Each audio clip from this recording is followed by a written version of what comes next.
What you gonna do? What you gonna do? What you gonna do? What you gonna do? What you gonna do?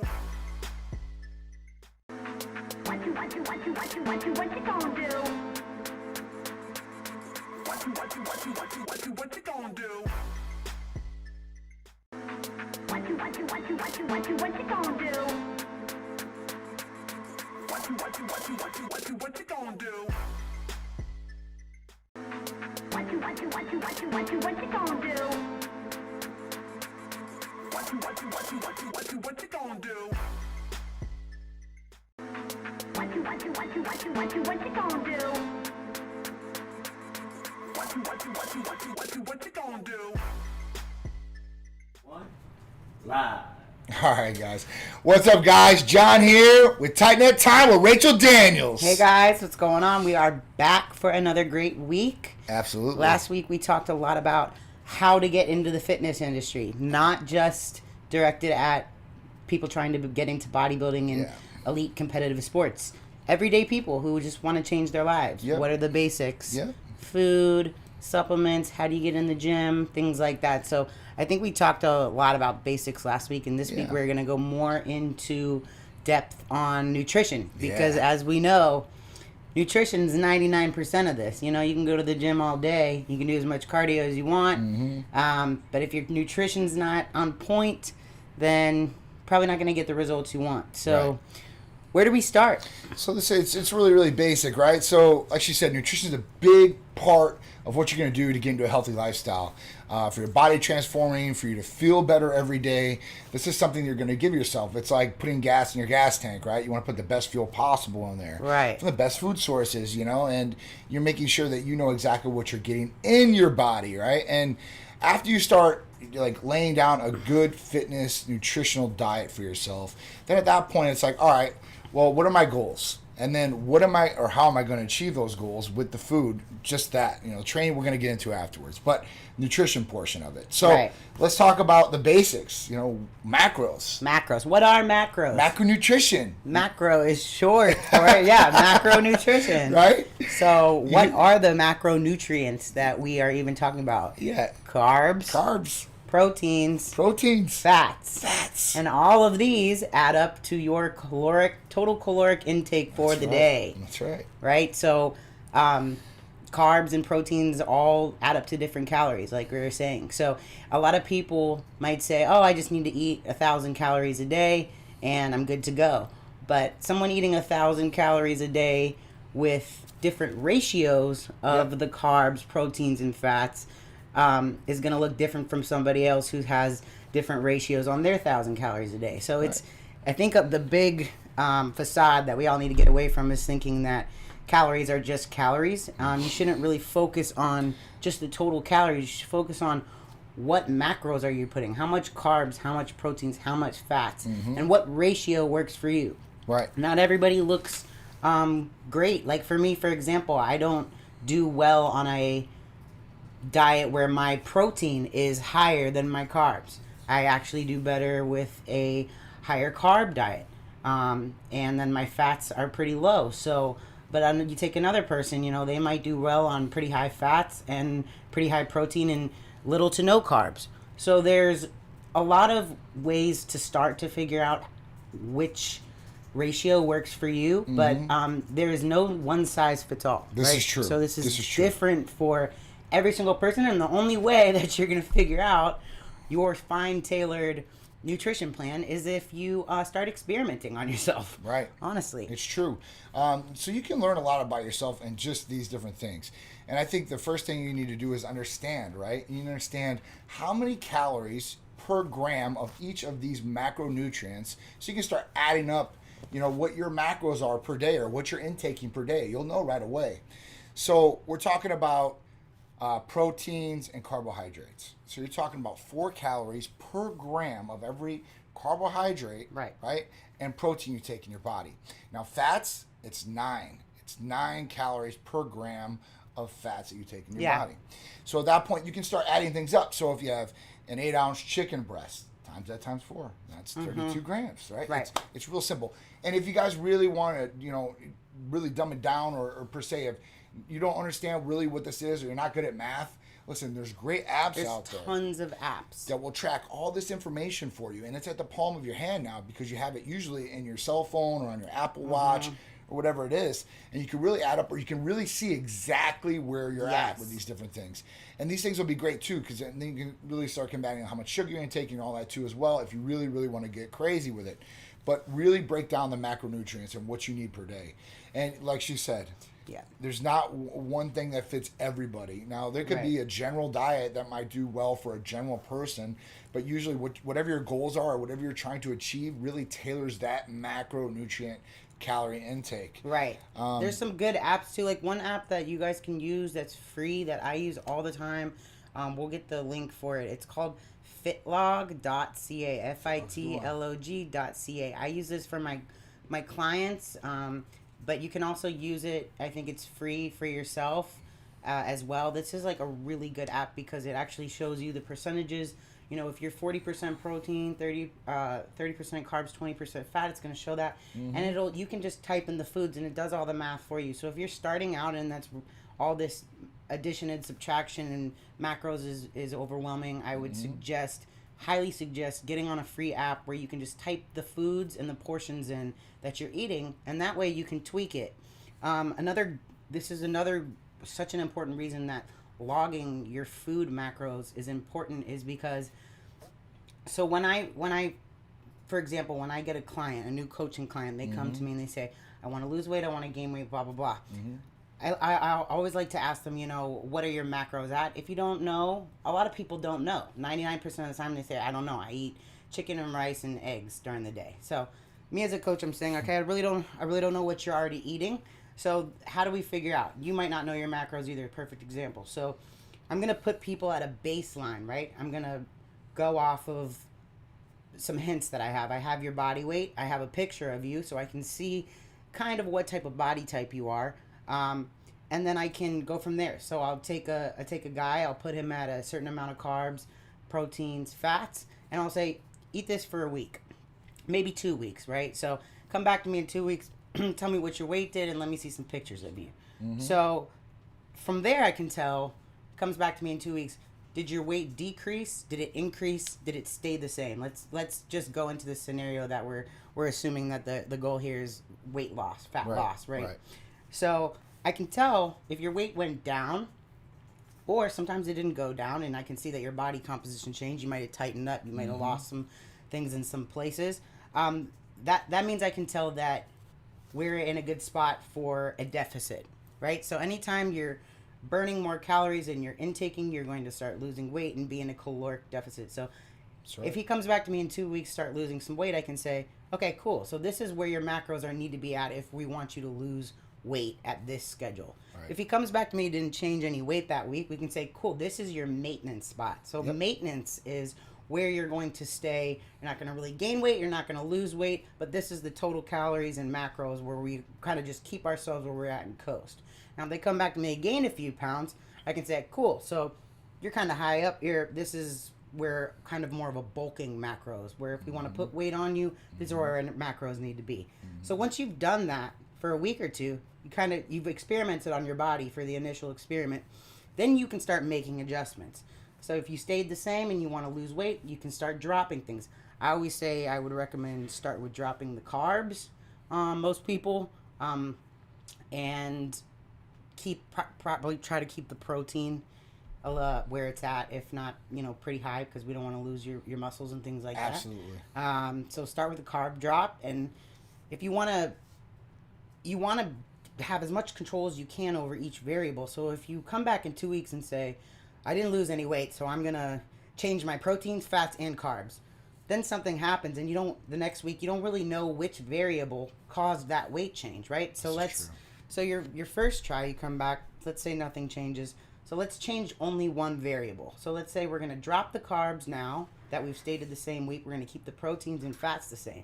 And you come back the next week, you lose weight, you can say, cool, now I know the reason I lost weight was because of the carb manipulation I did. And instead, if you did the protein, fats, and carbs, then you'd be like, well, I don't know which one was the cause of. Right. It's just like if you take, you start taking 3 different types of drugs at once and something happens, you're like, well, I don't know which one of those did that. You know what I mean? So That's right. you always want to try to keep control of as many variables as you can in that sense. Absolutely, and that's another thing. I mean, so when you're talking about that, and the percentage of what people should be taking in, really, and this also will go with your activity level too, because Yes. if you don't do any activity, you're not going to burn a lot of calories per se, right? If you're doing exercise and you're working out hard, you're going to burn more calories than not. So this can go in with your calorie deficit, and this is really where you're testing tuning here, like she's talking about, Right. and really seeing what's going on for you. I mean, a lot of people, their big thing is they want to lose weight or they want to gain weight. It's one or the other. Right. It's not, I just want to maintain. Right. Usually people are like, I want to tone up. I get that one a lot, or I want to put on a lot more mass, lean mass of that. Or I just want to lose weight. That's probably the number one thing out of everybody out there. That's their first thing they say to me is, I want to lose weight. Like I said, there's a small niche that say, I want to gain weight. Yeah. There's people that can't gain weight, or they want to go and then they want a professional bodybuild or stuff like that, and they need to gain weight, and they need to gain lean quality muscle. So it's just one thing or the other. So at that point, you got to make sure that percentage is really getting broken down correctly. And I think the best way you explained it would be the best. Really test and tune in 2 weeks, see where you're at, and kind of go from there.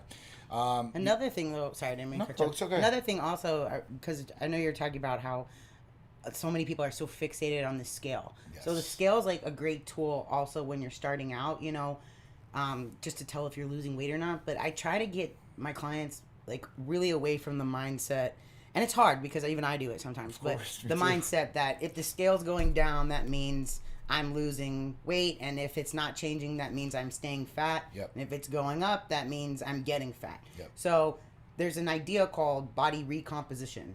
So this is, every coach knows about this. It's where we're trying to basically change like we said, like in the name, change the recomposition of your body. If you want to tighten up, often I have a lot of clients, like I had a client who just did a show last weekend, and he's a classic physique competitor, and I was with him for 8 weeks. His weight from the time we started till we changed 3 pounds within 8 weeks. Wow. But if I show you 2 pictures of him from his first check-in pictures with me to stage day, you'd be like, wow, this guy must have lost, 30 pounds. He's shredded, and he wasn't there. This is a really great example of recomping the body comp. So and that's an ideal situation for a coach too, right? So For sure. we've replaced the fat, we've lost fat and replaced it with lean muscle mass. So the scale might even out on that side. Fat, muscle weighs more than fat, et cetera, et cetera. So there's also a lot of other factors like water intake, and inflammation. If you just trained and got on the scale, my weight might go up and down 10 pounds a day. That doesn't mean that I gained 10 pounds of fat a day. No. And it doesn't mean that I lost it overnight. So the scale, my point is, the scale is a great tool to have in your pocket, but don't fixate on it, and don't rely on it too hard. You should really be relying more so on the site. And I think that's the reason that a lot of people get a coach, because that is kind of hard to see when you're first starting out what to look for, different signs of body recomposition. There are different things to look for to see that's actually occurring. So I think a lot of people, it's easier to get a coach, but that's your personal choice. But yeah, don't get too hooked on the scale. No, I mean, what I tell a lot of patients is this, because, they're all like, oh man, I really didn't move too much on the scale. I'm like, well, how do your clothes fit? Right. How do you look in the mirror? I mean, Right. These are things that are going to be, Right. they're going to be instant, like, oh man, like, wow, my clothes do fit me a lot better, right? I'm not bulging out of them. Stomach area looks like it's going down a lot more. And I look like my arms and my back are getting bigger, whatever it may be. But, at that point, I always tell them, look at the way that you look in the mirror with clothes on, right? And, it's really, it's necessary to take pictures of yourself in the mirror. You don't have to share them with anybody, but you can go back from day one to where you are now, because it's hard every day to look at yourself and be like, oh man, I'm making these big changes. You really won't see them because you're looking at yourself every day. Yeah. But if you're taking these pictures and you're documenting exactly where you were at, that's going to show a lot to you. Yeah, give it a couple weeks. Don't put pictures next to each other. You start a diet one day and try to take a check-in picture the next day. You're probably not going to be too excited. That's another thing people need to understand. If you've been dieting a certain way for so long, unhealthily, it's gonna take a little bit of time to train your metabolism in your body to go in the sure. right direction. So, you have people that start responding to meal plans within a couple days. You have some people I don't see changes in their body for about a month. That's right. And that just depends on each individual. So don't get too hooked on saying well my friend did this plan and he dropped 13 pounds in 2 weeks, but I'm not, so I must this must not be right. It's different for everybody. It's true. Is that for like a calorie? So people are asking, what is a calorie? Calorie is energy. Right. Right. And if you take in all these calories, your body wants to utilize the energy, these calories. If it does not, what it does is it stores these calories as fat. And that's how your fat's in there. It's like it's waiting in the wind for you to use at that point, and then it stores. So if you don't use it, you're going to keep it on, and that's what's going to gain a lot more weight. That's Absolutely. why you take in a lot more calories. You're going to store those calories, and that's what weight goes on, the bad weight, pretty much. So at that point, you got to utilize the food and the nutrition that is going to be put in front of you. So let's talk about what these things do for the body. Right. So carbohydrates they're gonna fuel your body, right? They're gonna turn to fuel. So at that point, it's energy and all that. Where protein is gonna help with recovery, lean muscle mass, and then everybody asks me about fat. They're like, why do I have to take in any fat in the body? So fat is energy. Yeah. And I think obviously people in our culture, and it's not anybody's fault, we do put it out that fat is bad. Yeah. The less fat you have in your diet, the more weight you'll lose. That's absolutely not true. It's not true. Especially for females. It's just about how much. It's about manipulating the portions. Yeah. It's just like carbs aren't bad. Yeah. But if you're having too much of excess of anything or a deficit of anything, it's going to affect your body. So fats do give you energy, and it's about what type of fats you're using. Mm-hmm. So there's a difference between, Good trans fats. Yeah, good fats things and bad like the good fats. fats and bad fats, right? So some examples of good fats that you should probably include when we are talking about fats in your diet. Avocados. That's a big one. Different types of nuts, like almonds, walnuts, nut butter, almond butter, oils, olive oil, extra virgin olive oil. Yeah. These are all really good fats. Fats that you should probably avoid, like cream cheese, Yeah. normal cheese, Yes. fried stuff. Yeah. Like, you know what I mean? These are bad for sure. They're different. They're definitely different, and your body's going to process them differently and utilize them differently. But don't eliminate fats from your diet. That's it's not going to do too well. It'll actually cause you more damage too than good, right? And the reason I say this is another reason that we intake fats and our bodies need fat is because it helps them store fat soluble vitamins that you need. Mm-hmm. A, K, D. All right, these things need fat to be stored in, and that's what happens. So at that point, you need all three of these macronutrients. Some people take out carbs all the way, and then they go without carbing, or they carb cycle. Oh, I love that. Carb cycling it's another one where people can lose a lot of weight, in between because they're tricking their body to a certain extent. Their body's Right. not getting them in one day, it's getting them in the next, and you're cycling through, which is something that you can utilize when you start really knowing what your macronutrients are, or Yeah. how your body responds to things. I Right. think it's the biggest thing. You're going to have to get before you even dive into carb cycling, and I think carb cycling is great. I use it on so many of my clients, especially my girls. Yep. But carb cycling is going to be a little more tricky and something that you should probably try if you're doing it on your own when you get a handle on knowing what your maintenance calories are. So carb cycling is basically where you change the ratio of your carbs. So you from maybe every couple days to daily, or it depends on the person. So I might have some people who have 2 high carb days during their week. So that means on these days their carbs are going to be higher than the rest of the days in their week.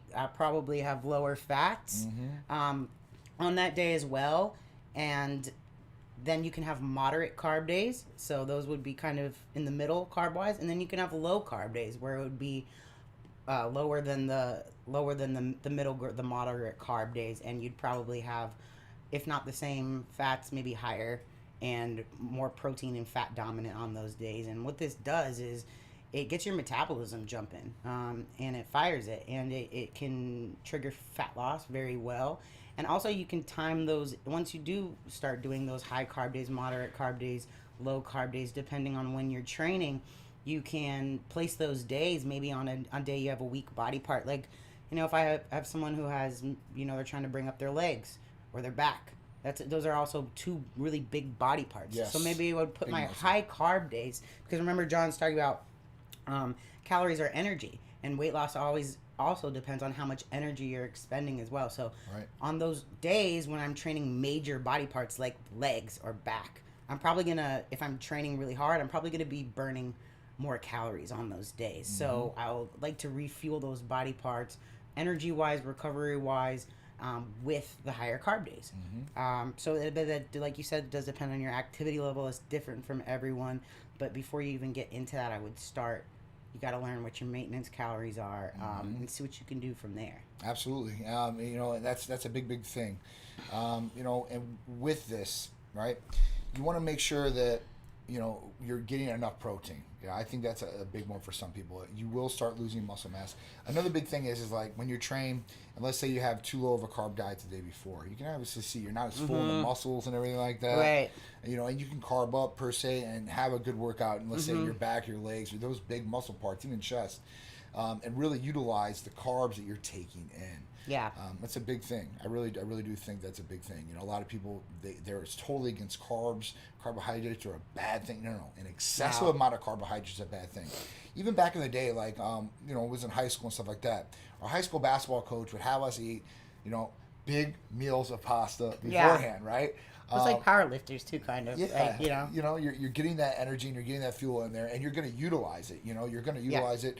It's not just going to sit there and go to waste per se, or stack on body weight on you. You know, a lot of basketball players are lean and mean and trim because they're running up and down the court all day long, and they're really flexible.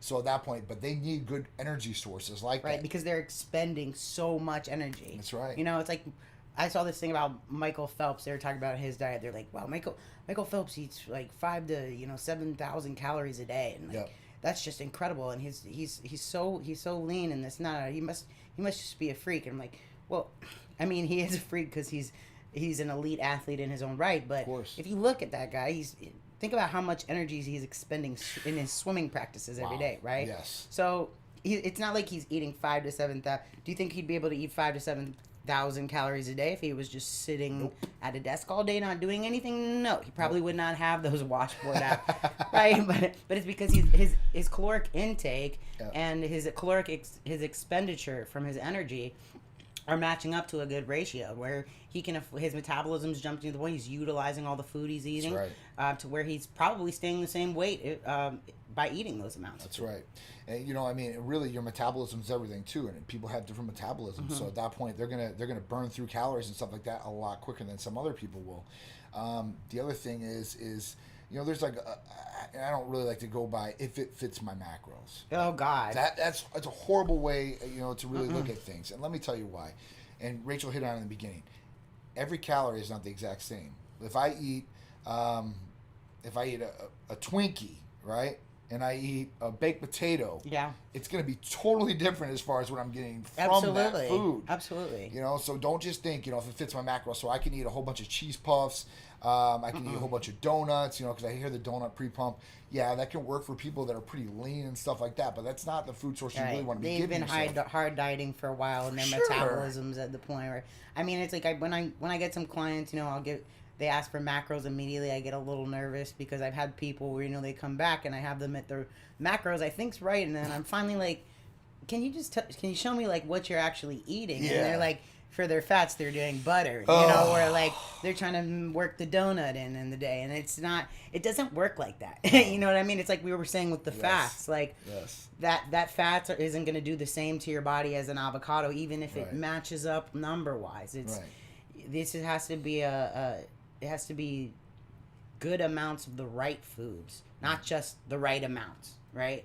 So it's just like you were saying, and I agree with you, and I think that, I mean, I'd love to put donuts in as all my carbs for the day. For sure. Is that going to make me look the same as if I put sweet potatoes or rice in for my carbs for the day? Absolutely not. Definitely not. And, you know, that's the big thing out there. Like, I hear a lot of people, you know, another thing is fad diets out there now. I was going to add keto stuff. Yeah, so keto, let's go into that because that's what it is. Now, it's pretty cool, like, you know, some of the testing you can do these days. Now, the keto diet, if you don't know, is you're doing everything and you're burning fats all day, right? You're not burning carbohydrates. So keto, just to let them know, keto is where you have pretty much only I would say like less than 30 carbs a day Yes. is probably considered ketosis. So I know some people that don't do any or carbs. any carbs, right? And they Yes. put butter in their coffee and Yeah. And So it would be the ratio would be like 0 yes. to 0.1 carbs a day, and then your fats and your Yes. proteins would be high. Yes. And that's pretty much what would take up most of your diet. And I seen keto work on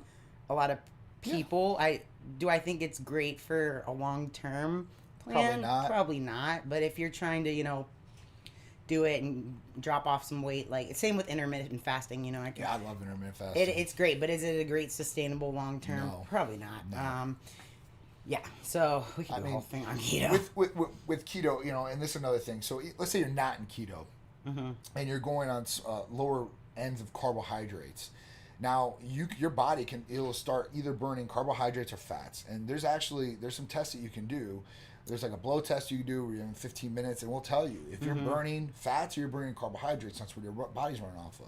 It's okay for your body to be burning these fats, right? Because you're utilizing those fats that are in the body. But like I said, for long term, you want to try to avoid this for a long term thing. This is not sustainable. Yeah. I don't know too many keto athletes out there that gain a whole bunch of lean muscle mass either. Yeah, exactly. It's tough. It is tough, and I mean, it's the idea that you put your body's main fuel source is going to be from fats, so Right. in turn it will burn fat. Right. And I mean, I think it works to spike some people's metabolism and jump. But like you said, I don't know any like serious athletes doing too well on keto because you do need carbs. Like eventually, you do need carbs. You need some carbs. And also, I mean, it's like you have to keep in mind is when your goal is to lose all this weight. Some people are like, well, I don't care if I lose muscle, and that's not good. That's not really great. They're like, I don't care about protein. I don't want to look like you. And I'm like, well, it's not that you're gonna not look muscular if you keep protein in your diet, right? But it's gonna be important for the entire process. These are macronutrients because they're major. They're majorly important. They're the most fats, carbs. You don't want to be a fat skinny. Right. I hate to say it like that. Yeah. But if you don't do any sort of lifting or any sort of exercise where you're really trying to gain some lean muscle mass or tone for a lot of girls out there, that's what's going to happen. If you're doing just all cardio, you're gonna lose some weight for sure, and then at that point you could be losing some muscle mass along with it. Yeah. And remember, the more muscle you have, the more fat you burn. You don't have to be a big bodybuilder to do this. Exactly, you do. But if the majority of your body is lean muscle mass, it's going to burn the fat that's off there, and you're going to look nice, lean, shredded up, or toned for some of the girls out there. I see so many girls like under eating protein. That's a and problem. they once they get their protein right, it's not like they become muscular, but they get the tighter look and the harder look. Right? So as opposed to like, the scale is down 30 pounds, but you kind of just look like an empty potato bag. That's what I'm saying. Like, I don't, you know what I mean? Yeah. It's just the skinny fat thing. You don't want to be skinny fat. Most girls want to have that. You want to have that shape. They say, I want to have the hips. I want to have the butt. All of that. That doesn't mean you have to have the bodybuilder look because you're eating protein or you're going to turn into a bodybuilder. Definitely not. But to hold that shape, you have to have muscles in certain spots and fat eliminated from other spots, and that doesn't come from cutting protein out of your diet. Definitely not. And we all need these macronutrients. This is not something the body doesn't need, or just bodybuilders or competition athletes or anything like that. It's something that we all need. So we really should get a really good general idea or a little bit of education about what these things are. And if you guys still don't know what they are after this, you guys can write us. We'll be able to tell you. We have a video on this from before that I did up, but look it up online. It's real simple and real easy. Plus, I I implore you to get one of these apps to really track what your food is if you really don't know. After so long, I think, to a degree, we can eye our food to a certain point, you know, or we know how much 8 ounce chicken breast is going to have grams of protein, fats. You can go to Walmart and get a food scale. They're cheap. $12. I think I've had the same food scale since I started bodybuilding. And it's just, it's a good place to start. I didn't do my macros when I first started. No, me neither. I just weighed out my food for each meal for a week. I was like, I'm going to do 4 ounces of chicken for lunch. I'm going to do 4 ounces of beef for dinner and a cup of rice every meal. And I did that for a week. I started losing weight. So I was like, okay, well, I don't know how many. I don't even know the macros on this, but I know my amounts. Yeah. You know, but not, I didn't even know we had apps like that. All these apps, but so you can go plug that stuff in. So there's really no excuse. Like it's really not as hard and crazy as it was back in like the good old days when they didn't have computers and stuff, and people were writing out this, like math on their thing. Like it's not like that. It's really user friendly. And there's no way that you can navigate like TikTok and Instagram and all this stuff without being able to navigate a fitness app. All right, so we got a question. Is it possible to lose muscle? Excuse me, muscle on a ProFit? I would obviously think you're taking in more calories than not when you're saying this. Yeah. InBody showed that I did this. So I don't think it's really possible to lose muscle as long as you're training. You're getting enough of the protein in. I mean, that's the big one for this. I don't understand his question. So it basically, is it possible to lose muscle and I would say like, basically they're taking in more calories than they should. ProFit. Oh, ProFit. Yeah. Okay. So at that point, is it possible? So I don't think it's possible to do that as long as you're getting enough protein. I mean, if you're as long as you're not lowering your protein to a point where you would start sacrificing muscles. Like if you're upping your carbs and fat to keep the calorie, and then the calories getting higher, and you're lowering your protein. Yeah. Then you might start losing muscle if it's more calories. Because, like we said, the macros add up to different calories. But I think if you're keeping your protein either at the maintenance or raising it, you're not going to. Yeah, I mean it's just like that. I mean the big thing for that is that you're making sure you're getting a protein in. And some people, I've seen some meal plans where it's like 60% carbs, 20% fats, 20% proteins, and stuff like that. For me, it's a little bit more. And you really got to watch this. And if you're doing it in body, how many times have you done this in body? Have you done it once, twice? Just to see where you started from. I would need to know more. For sure. It's like, did you lower your protein and up your carbs and fats, and is that why your calories were higher? Yes. Because if you lowered your protein, then I could definitely see you losing muscle. InBody showed that I lost 2.5 muscles and gained 6 pounds of fat. Okay. All right. So then you need to start really looking at your activity plan, your workout plan, to see what's going on there, and really look at your macros at that point. Yeah, I'd have to see your macros. You'd have, it's something that we just can't, you do this, you can't, there's certain information that we need, you look at, and at that point we can really tell, hey, listen, this is a little bit off, or maybe you should adjust this, and maybe you'll get some better success with that. This guy said, cutting my carbs back to lose remaining excess water. All right, so I'm in the off season. I went through edema recently. I'm supposed to be in a prime position to gain lean muscle. Would cutting my carbs back to lose the remaining excess water going to inhibit the gains? No, I mean to a certain extent, right? I mean, as long as you're getting enough protein in, but don't cut out your carbs. But I don't think you cut out your I don't think you should cut out your carbs to lose water. No. Carbs actually would help suck the water up. They should. Yeah. It should definitely, like rice and all that, white rice, brown rice, whatever you're gonna take. But yeah, if you ever see like bodybuilders after they look kind of flat, you can't really see their veins or anything. Maybe they look like that on kind of a no carb day because there's not really a lot of glycogen in their muscles. Yep. And then they might eat a big carb meal, and the next day you see like these guys get on stage with these big veins, everything's popping out, and they look tighter and harder. That's because the carbs pulled the water, and there's glycogen and filling out their muscles now. So I wouldn't. Big way I think about this is, listen, before when iPhones weren't water resistant and you dropped an iPhone in the water, what did you do? You put in rice. Exactly. Why did you do that? It absorbs That's that water such a moisture, good right? metaphor. That's what it is. That's what it does. You got to think about these layman terms. It's not rocket science. Yeah. But you got to be practical about some of these different things that you're doing to your body and know some of these different things. And when you get with somebody that's knowledgeable, or if you guys are listening to us, we're helping you guys out. You'll get this education and you apply that education with yourself, and you'll definitely get better results. I mean, I'm one person. I think Rachel's the exact same. Where everybody's different. You have to experiment with what you're doing. Yeah. Even training, like I train by myself the whole time, all the way through. And I've always done it myself because it's just hard. A business or anything like that. I can't get a workout partner. I can't even be on time. For sure, exactly. I have to plan it. So at that point, just make sure you guys got your workout plan and you guys know exactly some of these different things like carbohydrates with the water that should help get out. This girl. All right, so I'm 24 weeks out for my first show. My macros are 400 carbs, 165 grams of protein, 60 grams of fat, and weight 136. I increased my carbs to 475 for 2 days, and I went down to 135. How's that possible?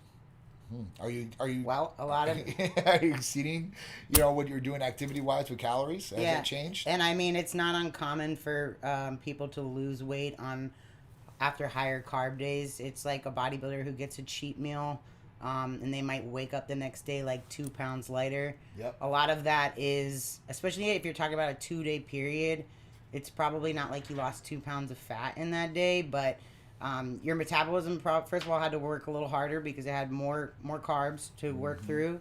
And back to the water thing, those carbs probably pulled a lot of the water, so that some of that weight might have been water weight. Just like when I do no carb days, sometimes I'll get on the scale the next morning and I'll be a pound heavier, and you're like, what the hell? I didn't have carbs, so like, how am I?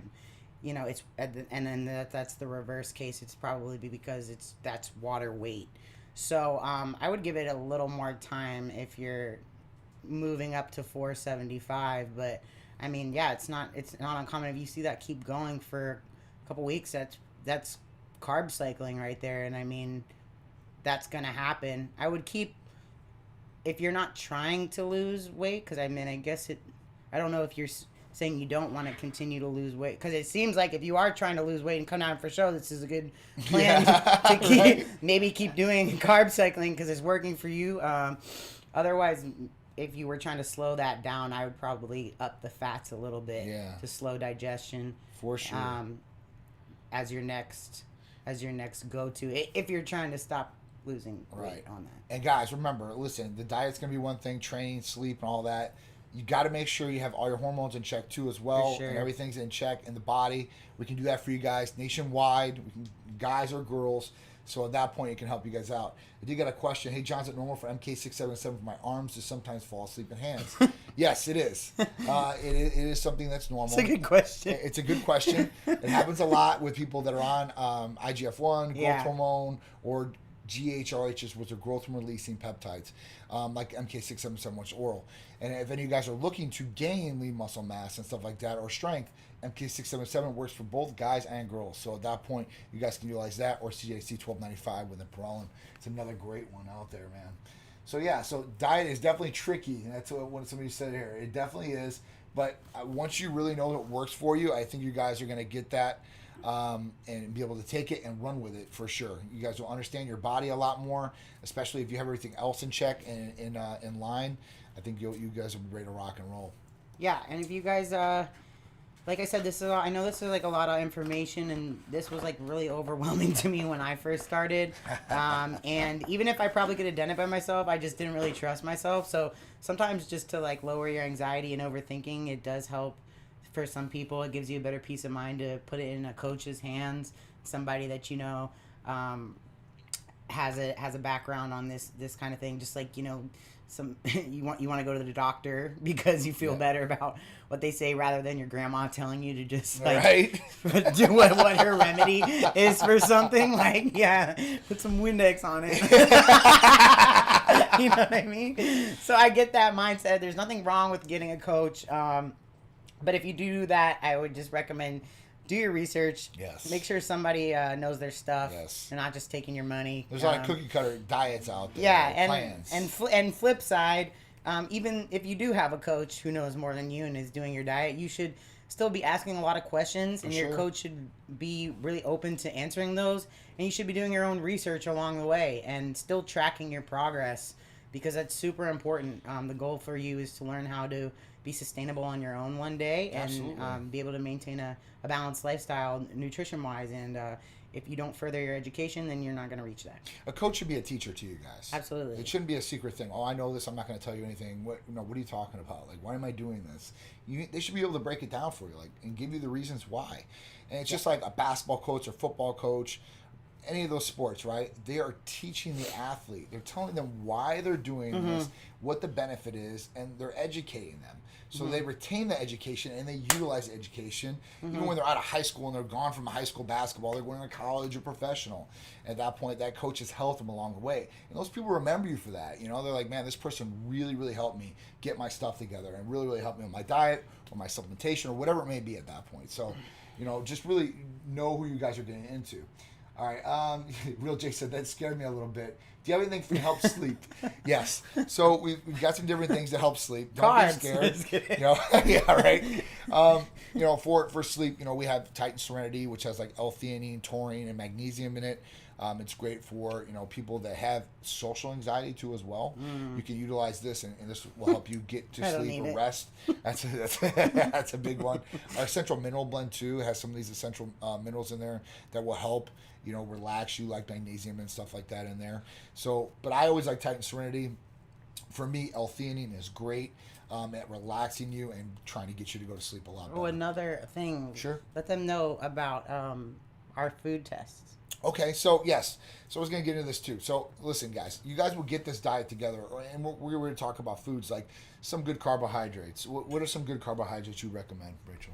I really love sweet potatoes. They help lower cortisol. I like to give them to my girls, especially maybe before bed or in the mornings. Rice is good. Rice might be tough on some people's stomachs, so if you have a sensitive stomach, I would say dive into cream of rice or maybe some gluten-free oatmeal, things like that.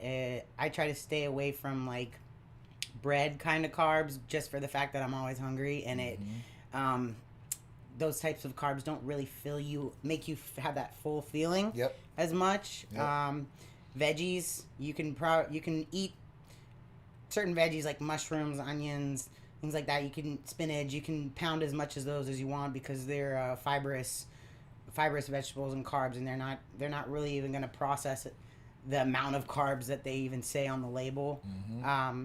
But I think the reason we're also saying that is, like I said, some foods, even if they're classified as healthy, they don't fit in your body, and they might not. Just like some people are lactose intolerant or can't handle bread. I have some guys who blow up like a water balloon if they eat a bowl of rice, but then if they eat cream of rice, they look great. So if you do think your macros are in the right place and you do think you're eating the right foods in the right amounts, and you're still having issues, or even like red meats and stuff with some people, we are intolerant to certain foods, and some people have food allergies they don't know about. Absolutely. Like, just because you're not breaking out in hives and like need an EpiPen and things like that, like that doesn't mean you don't have a food allergy or an intolerance. And I think that affects a lot of people's diets and progress, and they don't really realize it. They just kind of accept like, well, this is it, and everyone's like this. And you can actually get a test to see what food allergies you have, that tests many different foods that we have here. Absolutely. At So Titan. we can do a food sensitivity allergy testing as far as we can do it on pretty much everything you could possibly think of. Now, what I tell people in general is, hey, listen, do you have a nutrition plan in place? You know, what are the foods that are in that nutrition plan? And then test those foods. Right. So whether it be poultry or the beef or white rice Right. or, you know, you're talking about potatoes, white potatoes or sweet potatoes. You can test these different things. Fish. You know. Eggs. A lot of people have issues with eggs and they don't know it. There's just different things out there that, you know, like she said, that people have sensitivities or allergies to, and you don't have to have your throat closing shut to get an allergy from something. Okay.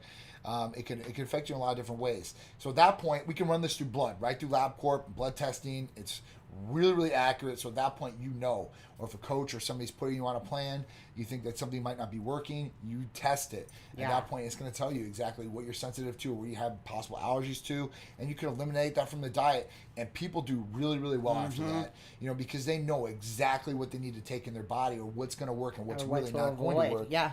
And you can also, you know, if you know your blood type, which you should, because you should be getting blood work at Titan Medical. You can look up. There's tons of articles online that said, you know, there are certain foods that are accepted and processed better in the body depending on your blood type, down to that. So, you know, there's a lot of stuff.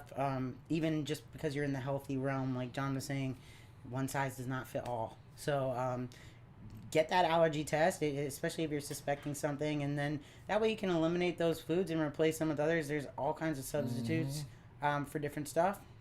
And then you can go from there. You know, with protein, so mine is like lean steak, right? And then lean chicken. I'll do fish too. So at that point, I'll try to change it up or have those things in there. I was doing steak every meal almost. But I just want to change it up for, you know, good fats and stuff like that from fish and stuff. So I want to make sure I incorporate that in my diet. Now, a good thing is that if you really don't want to weigh out your foods, you can actually go to the supermarket and have them cut you up 8-ounce steaks. You can have them cut you up chicken breasts too as well. Like, people don't know that, but they are there and they will help you out. And if you slip them a 20 just to tip them out the first time, they're really, really going to want to help you at that point. They're going to take care of everything you need. Right. And you can weigh out, you know, you can do your rice and weigh that out too as well, or your potatoes. It gets kind of easy at that point if you really utilize those sources and tools. Like, another thing about just the protein sources, like you're saying, I have a lot of people, and I know somebody asked about this on here. Can I use protein shakes, and how many protein shakes should I use? Okay, So, good question. Good question. Protein shakes are great because they're convenient. It's just simple protein. It's not going to give you the carbs and the fats. Most of them, like an ISO, like filtrated protein. There are still different types of proteins. Yes. But the main point that I was going to get to is that I think, especially as a beginner, most of your protein sources, as much as you can, should try to come from foods, like real animal protein sources. So like meats, fish, chicken, eggs. If you're having like 5 meals and you're using normal carbs and fats and just throwing in a scoop of protein, like it's just not. I just don't think it's the same. So I think protein. Maybe you could do it for like 1 meal to start. But I think a lot of times people get more into the protein shakes and the carb powders, things like that, when they're having to eat like so much food that it's hard to get all that protein and carbs down. Then you can start messing with the supplementation. But I would try to get your protein from as many natural animal or food sources as you can, and stay away from protein bars, please. I really consider them like candy bars. They are. There's a lot of weird stuff in them, and just because they have the word protein in front of them doesn't mean they're healthy, and they're really not. Don't believe the hype, guys. Don't believe the hype on that one for sure. Know what you're doing. Don't just look at how many calories are in it, or it's got this much protein. Look at the ingredient factor, what's in that particular bar, or even powders in some circumstances. A Walmart powder is probably not going to be good like to a high-end isolate powder that you're going to find. So at that point, like True Nutrition. True Nutrition is pretty good. There's a lot of good ones out there. What's going on? Hello, everybody. Thank you guys for all joining in. The Titanette time with Rachel Daniels. We're talking about nutrition, breaking it down from amateur, and we're going to go up and give you guys some more tips and tricks that you guys can do.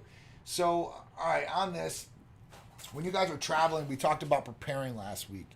So this was a really good one for me. This thing was really cool. I found this in Florida, and I got this at Publix. So this thing is it's like a keep safe like little thing, right? It's this little tube. Now, what I used to do was I would get these Publix subs, and I'd go out to the beach, and they'd be in a cooler. You pull out that Publix sub, and then it's soggy as hell. The bread's like all wet, and like all that. So these little sub-safe containers. Ooh, I've never seen that. Really cool, and they're guaranteed not to make your sub soggy. Oh, at first I thought that was a blender, and you're gonna be like, I just blend up my subs and drink them on the beach in my margarita. I'm like, all right, John. Oh no. So I'm not as good as Drew. Drew will literally get all his food. He'll put it in a blender. He'll blend it up, and he'll drink it down. No, like, I'm not doing it. I don't know how the hell Drew does it, but he does it. I refuse. But for me, I like solids. You know, if I would get a sandwich or like solid food. I like solid foods. It's like and baby stuff like food. That. You know, and for me, like shakes are a good tool if you don't have anything around you, right? Right. So for me, like if I'll go work out, and like the gym doesn't have food there, obviously. So I might grab a shake from there or whatever, and then right when I get home, probably about 45 minutes later or half an hour, whatever it is, bring back to the office, then I eat a meal. Yeah, or if you want to use it like as an intro workout during your workout, that's great. Too, like have it, you can drink it because you maybe don't want to be like some people can't eat when they're working out. That's great. Or like John said, like have it right after your workout and then follow it up with a real meal within like an hour and a half of your workout. So. Absolutely. You definitely want to hit these. Your body needs these nutrients, and it's scrambling for those nutrients after because it wants to repair the muscle that you've been breaking down. So at that point, give your body what it needs. Give it the fuel it needs. I always go back to that. What's going on, guys? How you guys doing out there? All right, so This was a question out there. It was, where do I find a good person to give me a nutrition plan, because there's a lot of fakes out there. So this is really good. Okay, this is a good question. So you gotta know somebody that really does a good plan. Now you want to research the person that you're going to possibly bring on as your nutrition planner or coach. Now, some of these people out there, watch out. There's certain things they're not supposed to be doing or saying to you, because they might not be registered nutritionists or registered dietitians. So at that point, they could give you an idea of what's good and what's not, but just make sure you know who you're getting into. And they don't have to be a dietitian nutritionist to write you out a hell of a nutrition plan. Right. I've seen some really, really good people that, they don't have that certification per se or credential, and they still do one hell of a job for writing a plan out for some people. So I don't always think experience, to me, is the big thing when it comes to this. I agree. Experience is everything, It's just like you can't. I mean, like we said, one size doesn't fit all. I think experience is way more important. I mean, not that education is not important, but it's like it's like someone who studies how to fly a plane their whole life, and they could pass any written test on all the mechanics of flying a plane and what to do in a plane crash, versus the guy who has been in the military for 20 years, jumping out of planes and practicing nosedives in the sky. Like, which guy do you want to sit with when the plane starts to go down on the plane? You know what I mean? It's kind of the same thing. So I do think this is one of the industries where experience is more important. I think one of the things you should look for, I don't think you should write off a girl coach if you're a guy, or a guy coach because they're a girl, because definitely not. That really doesn't matter. I think you should research them, see what their clients have to say about them. That's the best way to do it. Also, don't just look at especially with Instagram, there's a lot of coaches who post their best case scenario clients, right? And which is great. And I mean, we like to show off our freaks and the people who look incredible in these huge transformations, but it's not super hard to diet someone in who has fantastic genetics and nothing wrong with them, and no ailments or digestive issues or diseases, hormone issues to work with. So I'd say when you're really looking at a coach, look at some of their clients that they post that have had, that have some real issues that they've still turned around. I think that shows more of a diligent coach and more of a clever coach who can bring in the people who weren't set up for success and still get them their results, versus the ones who were kind of handed these beautiful people on a silver platter. But either way, do your research, ask questions. A coach should be able to hop on a call or an email or something with you and answer your questions before you go and dive into their services. And if they're kind of like, no, screw you, like buy my program or not, then maybe it's not the best. That's a lot out there for sure. I know a lot of people, they write me and say, hey John, I hired such and such, really great, before I paid them, and then when I paid them, I had one conversation with them, and then they ghost me, and I still see them on social media posted. That's horrible. That's horrible, and it happens a lot of the time to some people out there. Another thing is a lot of people these are just general people that want to get a good nutrition plan. Right away, the first thing, coach is like, well, you need to start taking these drugs. No. That's not the answer, right? If it was that easy and instant gratification, you wouldn't even need them. It's a big red flag. It's a big red flag, okay? So, just hire somebody that's going to be behind you and it's going to give you the knowledge, and it's going to set you up for success. Yeah, food is the most anabolic compound you're going to get your hands on. Absolutely. So, you should definitely look out for those flags. Absolutely. And they should have your best interests at the end of the day. Absolutely. So, and just make sure it's somebody that it's up to you to be communicative of what your goals are, for sure, and whether they're fit to handle those. For sure. Right? So if you want to be a pro bodybuilder and you're a female, and you go to a guy who's never had a female bodybuilder before and only does male lifestyle clients, like just because he has washboard abs on Instagram, maybe that's not the best choice for you. Like, you know what I mean? So it's up to you to be responsible in your choices and do your research before you embark on this journey, and you owe it to yourself because it's your body, and at the end of the day, you're the one who's going to reap the consequences and the rewards from it. Exactly. And some of the best athletes out there don't make the best coaches. It is what it is. Absolutely, right. So, just look for somebody that doesn't have, it's not all social media and glitz and glam. It's really what their people can do, where you can follow up with them too as well. So that was one more thing. Yeah. So the sub thing. The other thing is make sure you're hydrating. I think that's one thing that we missed out on here. Water. With nutrition, water is very, very important. It takes up about 70% of your body. So at that point, your organs, everything in it, you need water. So don't say, hey, listen, I don't like water. We kind of covered this last time. Don't forget Your water. body is going to fight you if you do not get that water in you. It is. It's going to hold on to water. You're going to be bloated. You're going to hold on. You're going to be water retention. You're like, what the hell is going on? It's my diet. It's something I'm eating. No, it's because you're a not lot of taking it's water. your water. Yeah. You're not taking enough water. So, for this, with water especially, you're going to want to make sure you're getting enough. Now, people do this in different ways. For Charisse, it was really cool because she got one of these little gallon containers, the jug, and on the jug it has like 830. You're right. Oh, yeah. Right? I've seen that. Almost there. Those are cool. I mean, if it motivates you, yeah. So for me, I was like, oh man, I drink my enough water. I usually bring a liter of water around with me all the time. Yeah. I try to knock this out, right? Every hour. I used to bring just a huge gallon everywhere. That's a good one, I didn't too. care. I mean, some people don't want to do that. I did that in the I beginning. didn't care at all. Yeah, now I bring like a 40-ounce shaker, and I know how many drink of those again. Yep. I know how many I need to drink of those a day, but Yep. but everyone's different on water too. I would say the standard, like, try to at least drink a gallon a day, and Yep. I mean that's not gonna be like too much for anyone. Right. And if you're like, oh my god, a gallon, I can't even drink 8 ounces a day. Start on 8 ounces. Progress. 2 days up to just 16, Yep. up to half a gallon. Within 2 weeks you'll be at a gallon. Don't try to slam it all at once. Yep. But everyone's different. Like, I remember I tried to drop I was drinking a gallon of water for a while, and I was starting to get like headaches, and I just like was looking bloated and not feeling. My coach was like, why don't you up your water to 2 gallons? And I'm like, okay. So I upped my water to 2 gallons. I lost like 5 pounds. Felt great. Didn't get headaches anymore. All that water came off me. Didn't look bloated or puffy or anything. So like, for me, if I drink 2 to 2.5 gallons of water a day, and if I drink any less, I just feel like crap and I look like crap. That's not the same for everybody. But that just shows you the power of water. For sure. So the more fluid you intake, water fluid, the more your body's gonna let go of excess water. So I know a lot of girls are like, well, I'm not gonna drink that much because I'm gonna look bloated from all that water. You're looking bloated because you don't have enough water. Right. Your body's scared and doesn't know when it's gonna get more, so it's gonna hold on to as much as it can. So don't fight the water. There's tons of like little flavorings and stuff to make your drinks good. You can drink coffee. Gatorade Zeros are cool.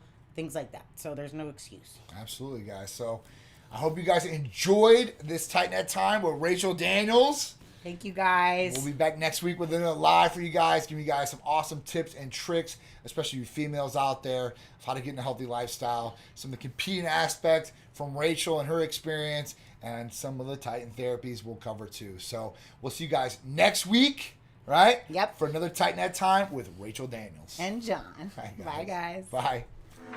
What you gonna do?